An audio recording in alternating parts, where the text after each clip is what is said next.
The Hot and Fresh Pizza Man Year 1. Reviewing our right-on-time crime fighters' first year in action. Published April 14th, 2024 by Zachary Newell. Happy anniversary, beloved customers. Now, technically I'm 2 days early, if you check the date on my first dispatch, but I just couldn't wait. Not if I wanted to keep up my bi-weekly on Sundays release schedule, anyway, the demands of which inspire me, in fact, to tell you all now that I'm taking a month off, and without that pair of slices, I'm afraid you'll just have to go hungry. But I won't leave you with nothing. I plan to fool around a little in the chat for Radio Free Pizza on Substack's app. In the meantime, however, please enjoy morsels like the AI-generated theme song available with added branding in the video just below. Now, believe it or not, our last slice of Radio Free Pizza was the final one from our third pie. In the terminology developed here for a batch of 8 dispatches, not counting the 2023 retrospective or the 2024 forecast, themselves each divided in 8 narrow slices. That's 24 total dispatches to scrutinize. Lucky for us, I'd say. I'm always hunting for new material, and taking a look at what I've done so far sometimes helps me get me a better idea of where to go from here. Think it will work again this time? Let's find out.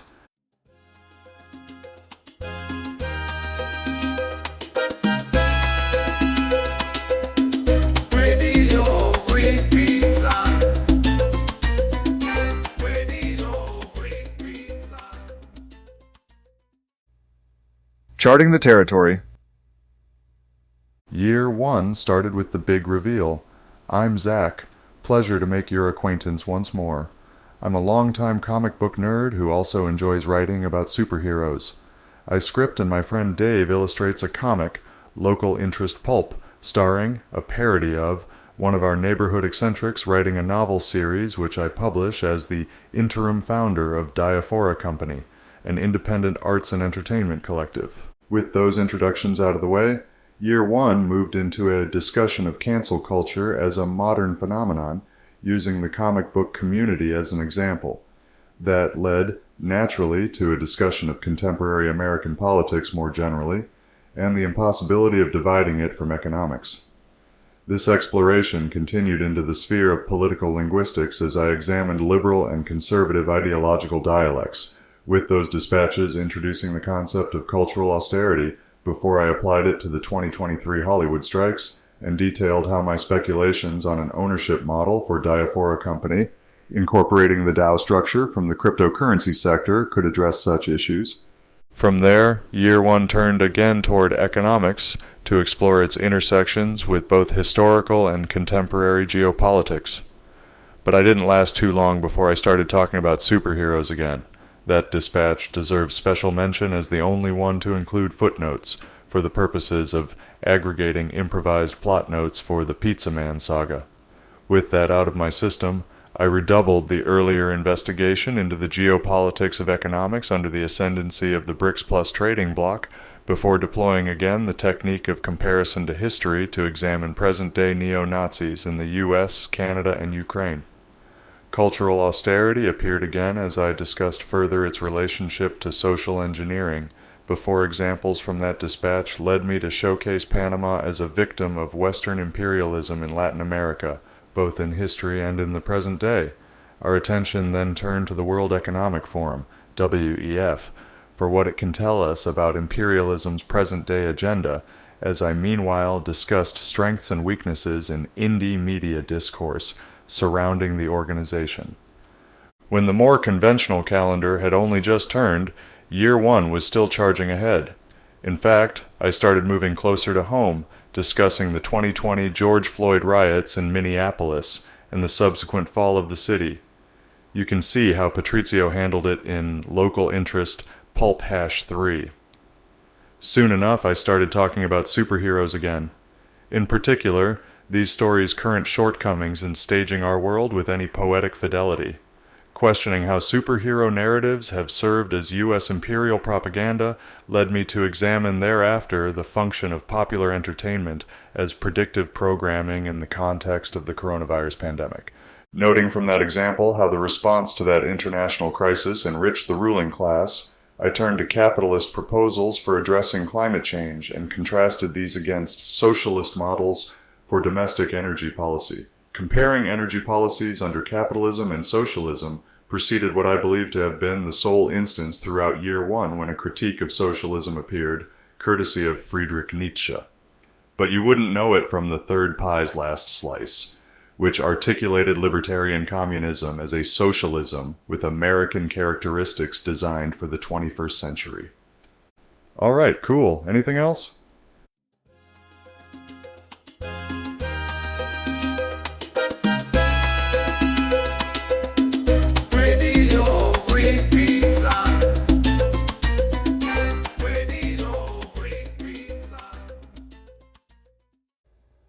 Eulogy for Better Futures.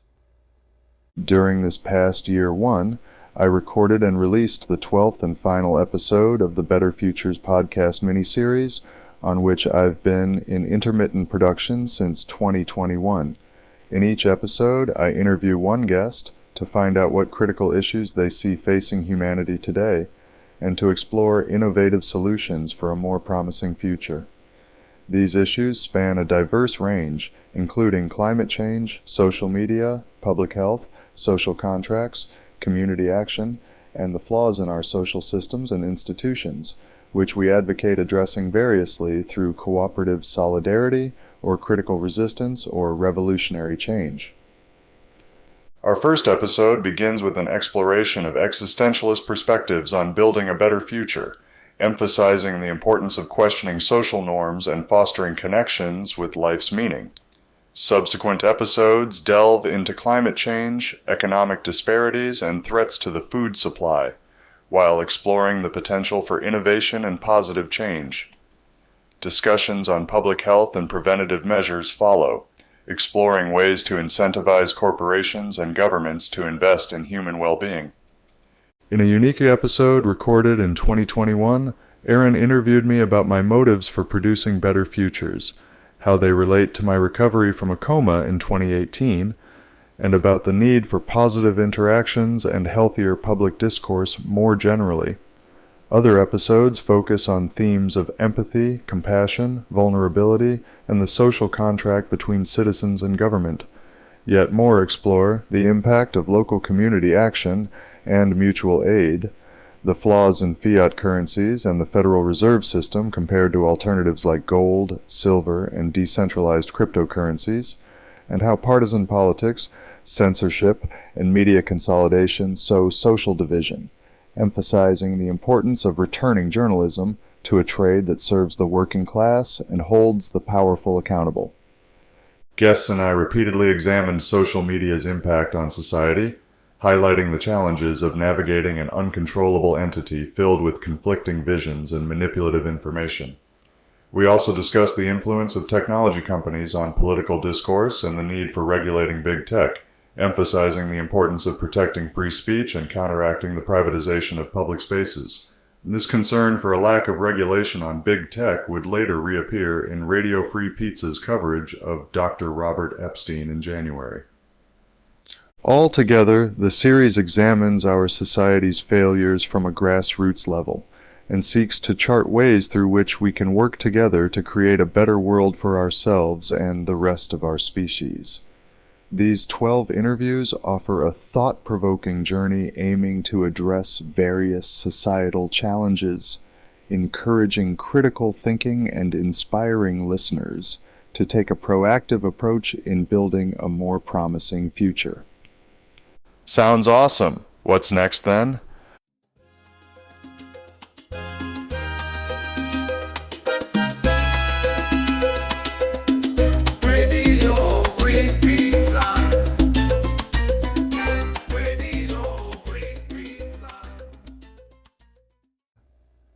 Minneapolis lies.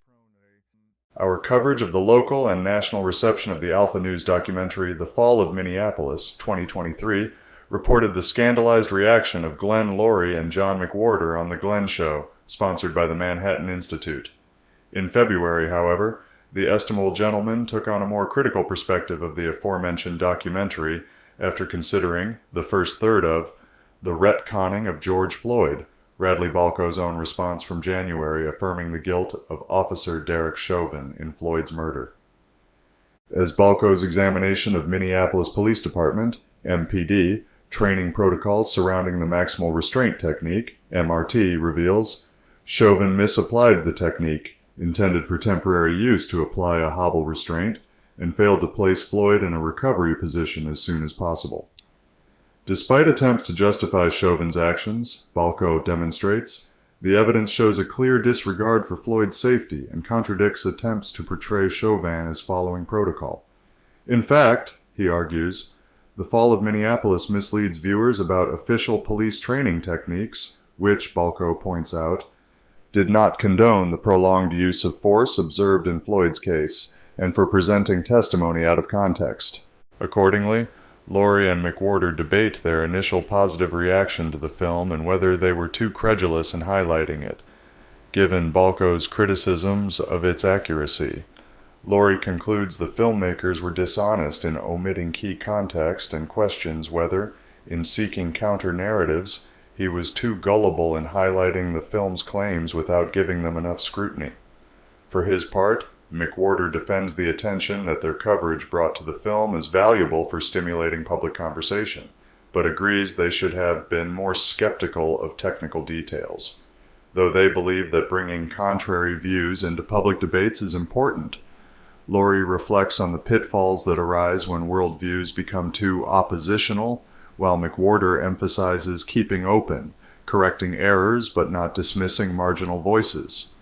Balco's second and third installments of The Retconning of George Floyd critically examine various assertions from the fall of Minneapolis and other of Chauvin's defenders, before conducting a thorough examination of the aftermath of incidents involving police abuse and civil unrest, emphasizing the recurring cycle of media attention, protests, backlash, and political polarization.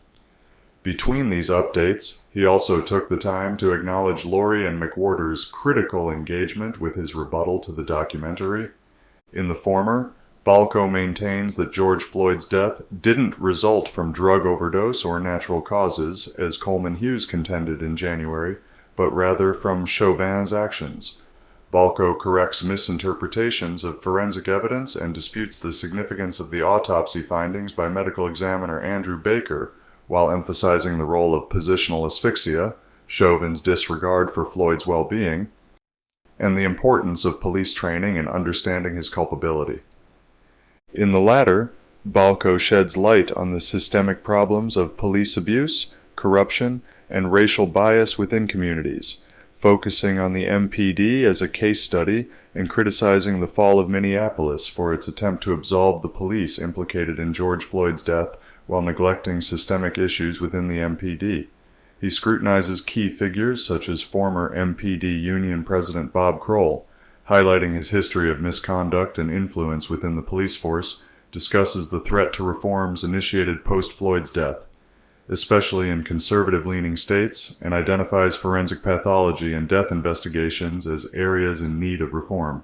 Accordingly, Balco underscores the importance of introducing genuine reforms to address systemic issues in policing and forensic pathology, and cautions against allowing pseudoscientific justifications for police violence to persist. Though February found them chastened, Laurie and McWhorter seem to retain nonetheless some interest in the condition of Minneapolis. They returned to the subject again at the end of that month to interview Shane Hachey, fellow resident of what U.S. rubes around here call the Twin Cities metropolitan area, and a journalist at the aforementioned Alpha News.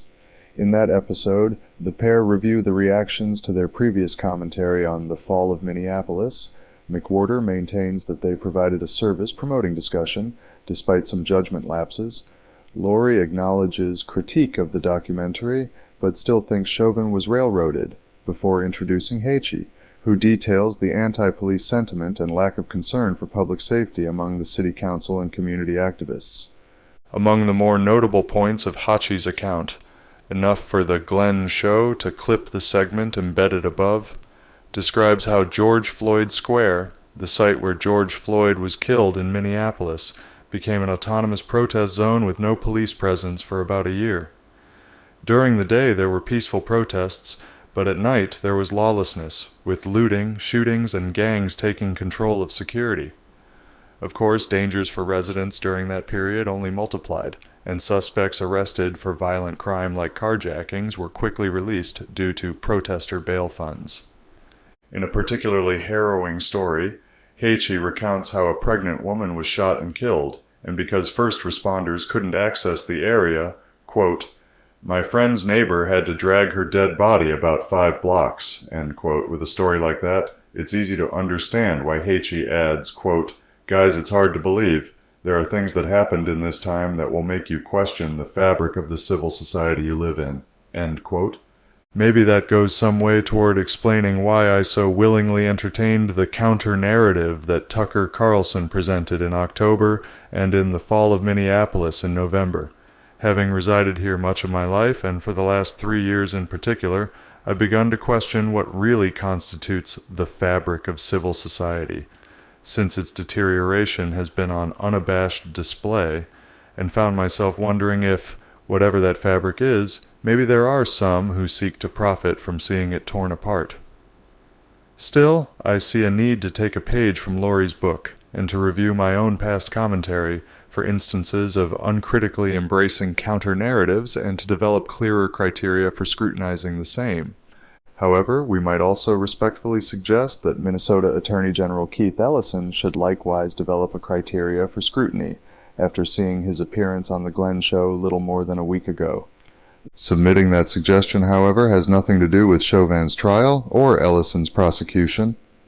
Firmly asserting that the evidence clearly showed Derek Chauvin's guilt in the murder of George Floyd, he argues that anyone denying his responsibility is deliberately spreading disinformation, and goes on to debate with McWhorter the causes of disproportionate violence in the black community and whether historical factors fully explain current issues.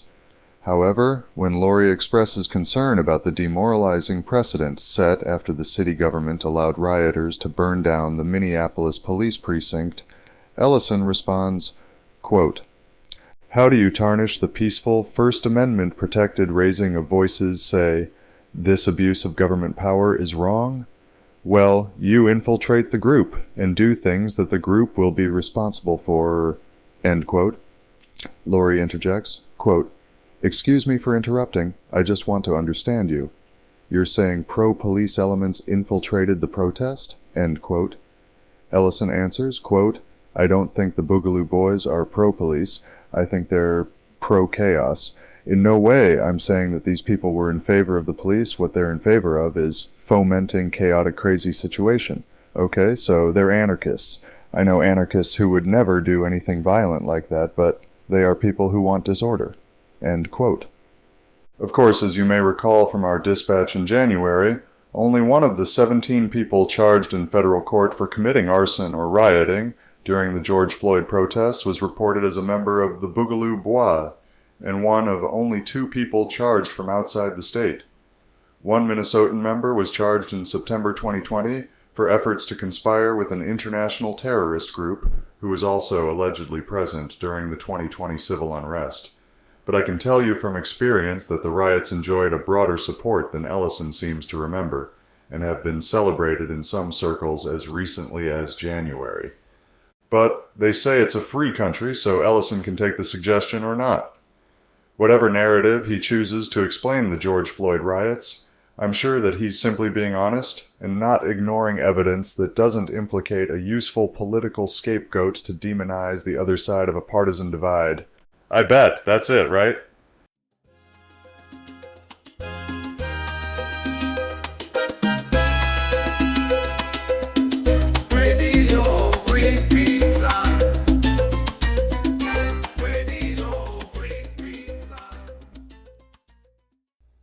in living color, depending on display. In February, yours truly appeared on the Daniel Nadel Show. Certain obsessive devotees of radio-free pizza will recall how one of our month-old slices featured Daniel Natal's analysis. Among those, the paranoid minority will wonder how I appeared on his show the month before serving that slice. In truth, I shared one of its early drafts with him, and he invited me to a longer discussion, the results of which you may now find here. Our conversation begins with some similarities between the current AI revolution and the Industrial Revolution of previous centuries, and how responding to technology's impact on society requires a united working class across left and right, with automation now replacing what few artisans might remain, historical examples of backlash to similar developments, like the Luddite movement of the 19th century, and like modern figures such as the Unabomber, Ted Kaczynski, who warned of technology's negative societal impacts. Daniel and I discuss the impact on social structures and ethics resulting from capitalism, under which the focus on efficiency and the constant change erode traditional social values and meaningful work. In keeping with that theme, our discussion moved to the relationship of these developments to changes in the labor market resulting from women's liberation. Here, our dialogue weighs perspectives on whether it brought true liberation or if it served as a means to expand the labor pool and reduce wages. In addition, we explore the role of identity politics in American discourse following Occupy Wall Street and compare the phenomenon to the origins of Fabian socialism, which Daniel links to utilitarian philosophy favoring the greatest good for the greatest number, as well as land reform concepts questioning private property, before connecting these to modern elite rhetoric about reduced ownership. Our attention turns next to the seeming oddity of some self-described communists supporting Trump as an anti-liberal response. I attribute that phenomenon to a shared opposition to status quo power structures, for which MAGA communism serves as an occasionally useful label in the interest of uniting the working class into a bipartisan anti-imperialist political movement. That fits, of course, with the ongoing ideological inversions that Daniel observes, like Republicans adopting old left populist rhetoric while Democrats align with corporate interests. Together, we link the rises in identity politics to elite efforts to divide growing anti-system movements, within which socialist economics can coexist with a nationalism focused on the preservation of sovereignty as common heirs to a shared cultural heritage, in opposition to imperialism, which facilitates our national subjugation under international finance, with the corresponding oppression of the working class. Yeesh, are we done?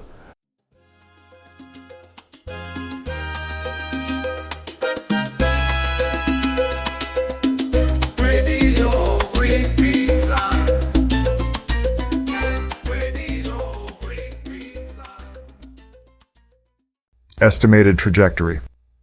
So, from what I gathered in the last dispatch, I guess the next chapter in the Pizza Man saga must deal with our titular hero running for county alderman as a candidate in the Pizza Caucus of the Leisure Party USA, libertarian communist. But depending on how this Civil War movie does at the box office, maybe I'll have to revise USA, change it to something like the United Peoples Commonwealths of America. I don't know, we'll see what happens. As an aside, I'm glad I didn't call it the Pizza Party.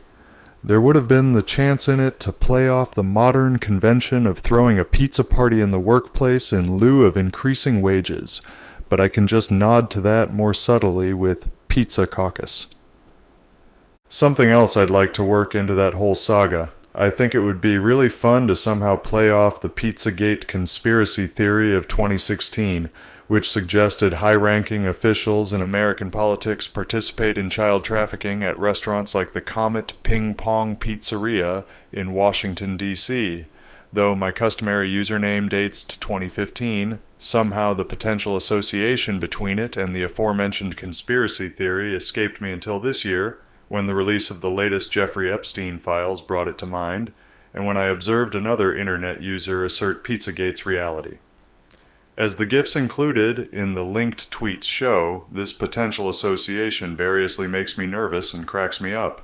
Strange misunderstandings can result from such, like that which befell one Radio Free Pizza subscriber who told me how he once blogged under the username Norwegian Shooter, gesturing with it to his ethnic heritage and his old specialty in American gridiron, until the neo-Nazi Anders Breivik killed 69 people in a mass shooting at a summer camp, 2 hours after killing 8 in a bombing at an Oslo mosque in Norway in 2011. And of course, our beloved subscriber's blog was thereafter mistaken for the shooters. Anyway, Since we now have Pizza Man as the Leisure Party's candidate for alderman, maybe we'll throw him into this intersection between child trafficking and politics. That might interest me only as a development on my first paid work in journalism, a 2015 article on sex trafficking for Prevail News. But for this too, we'll just have to see how it goes. Besides, year one goes out with a lot of dishes left to clean up.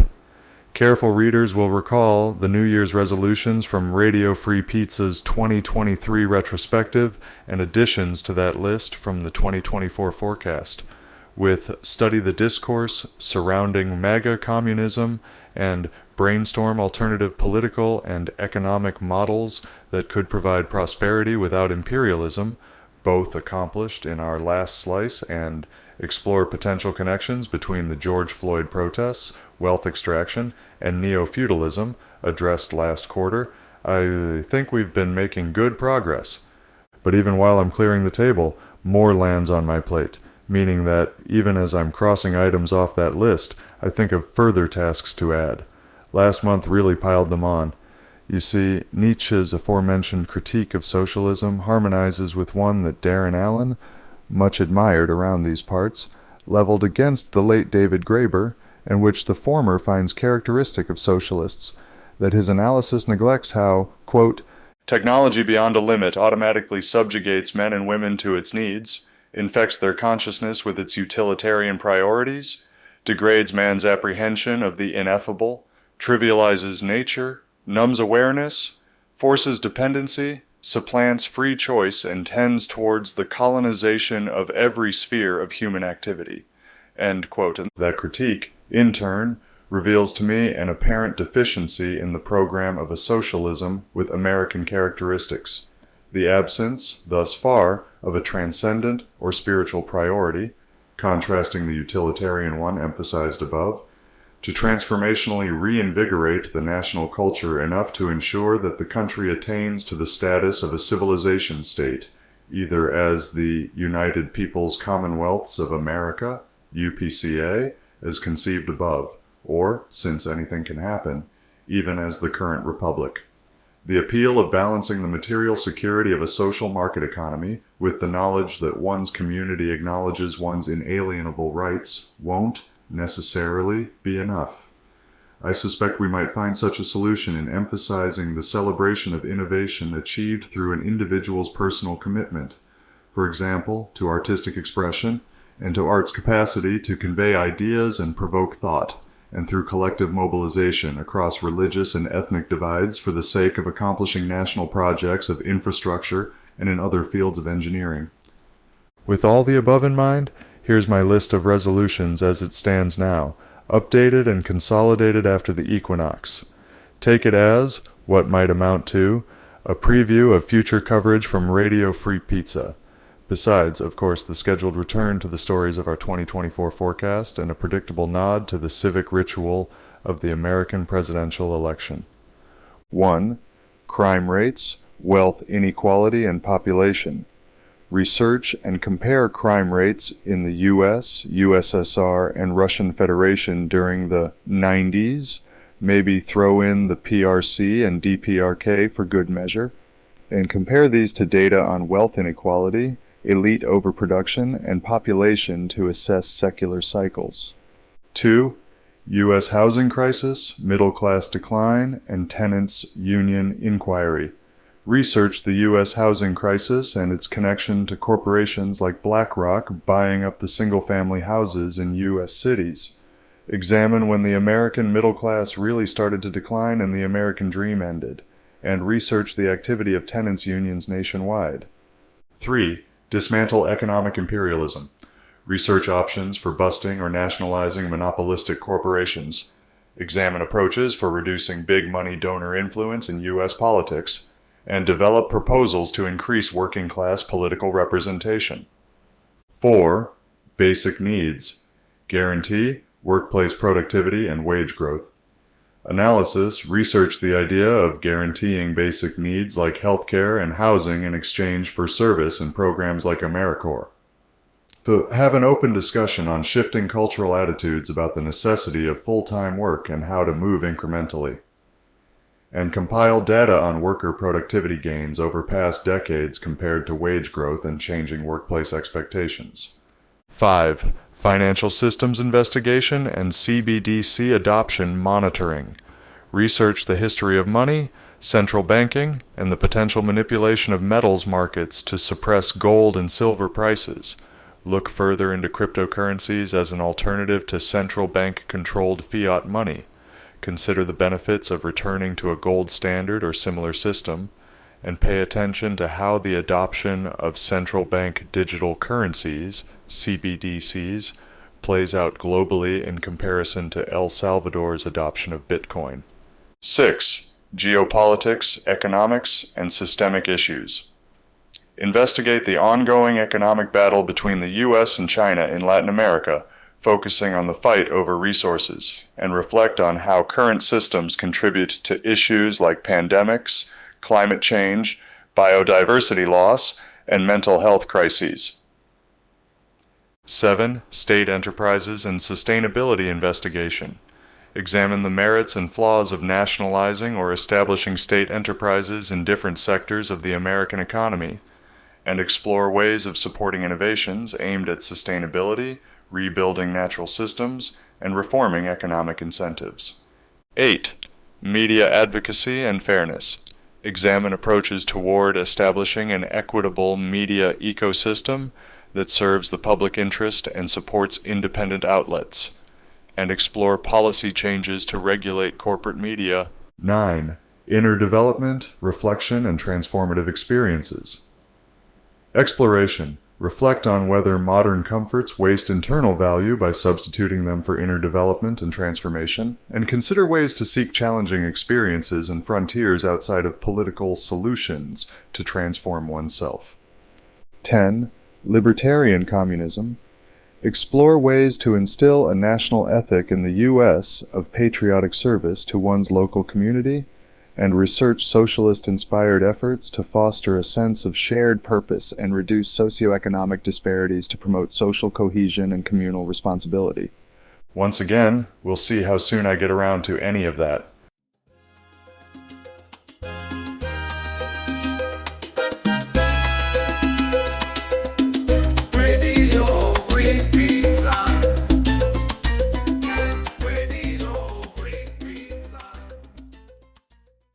Metropotamia, Volume 1, Books 1 through 3. On the winter solstice of last year, Diaphora Co. published Metropotamia, Volume 1, Books 1 through 3, by Patrizio della Luna. From the back cover, quote, "The young painter Jack Rawlins falls from a balcony during a drug-induced psychosis that precipitated the revelation of a secret reality. The young photographer Mallory Swanberg chances upon the rush-hour collapse of a highway bridge that she receives as an answer to her thoughtless wish. For the former, it inspires an eventual masterpiece, and for the latter it launches an unexpected career. Together they move from the Midwest to the West Coast. 4 years pass before Jack returns home alone, and their old friends learn what happened to them. Struggling with what losses he accrued in those intervening years, Jack does his best nonetheless to account for his absence to his erstwhile associates through the fulfillment of his own forgotten promise." End quote.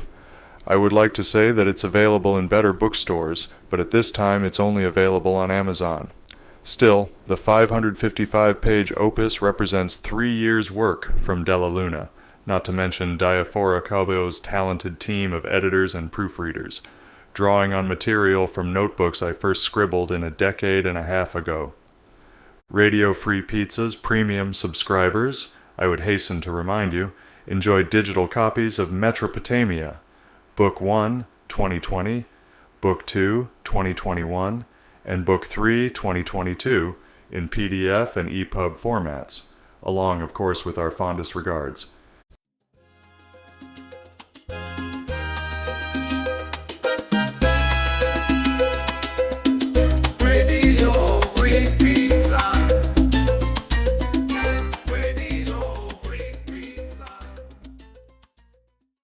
Secret Origins. Anyone interested in hearing more from me during the years in which I languished in even greater obscurity is hereby invited to enjoy a September 2021 episode of Britley Cocozello's Excelsior podcast, available here, and here. Britley and I discuss my background as a writer, including my published novel Metropotamia, see above, writing processes and creative inspirations, use of both digital and handwritten processes, my aim to complete a 10-book fictional series, perspectives on leveraging art to influence the world, and reflections on personal life experiences like my recovery from a coma and the Dungeons and Dragons-inspired fantasies to which I trace my early writing. Other topics we cover include better futures, views on capitalism and socialism, transitioning workplaces to cooperative democratic models, women's interest in true crime stories, a music festival in Taylor's Falls, Minnesota, organized by Diaphora Co, incorporating local Minneapolis spots into fiction, and making new local connections. As for claiming to have written Metropotamia, I don't know why I would do that either. Sorry, Patrizio, my envy sometimes gets the better of me. The fact that Mark Bailey named my pseudonym Patrick in his account of my attempted mugging is an innocent coincidence. Anyone thinking, this explains why he sometimes speaks in a plural voice, you stop thinking that right now.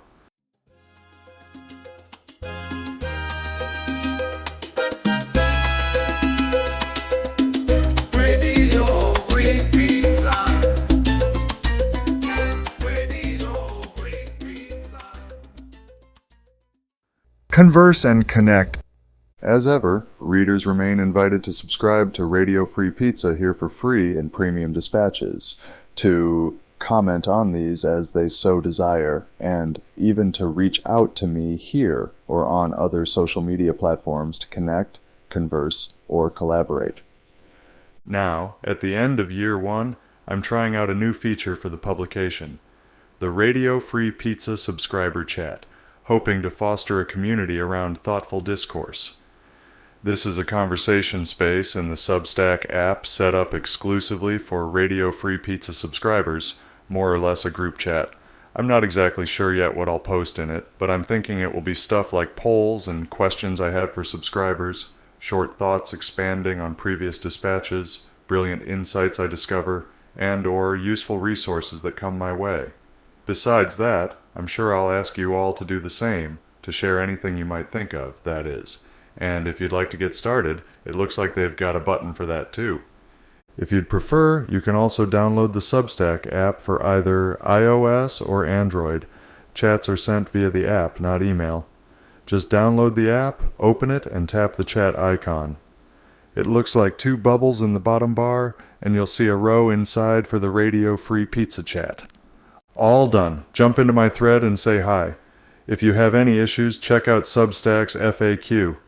That's the best way I know to get your recommended serving of Radio Free Pizza, at least until the next slice comes out in May. Till then, take care.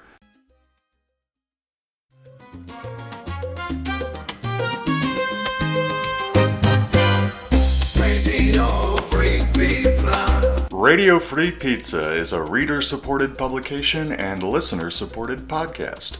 To see all our work, visit www.radiofreepizza.com or search for Radio Free Pizza on all your favorite social media and podcast platforms. You might even find a button to click that says subscribe. And if you're really lucky, it will let you leave a review.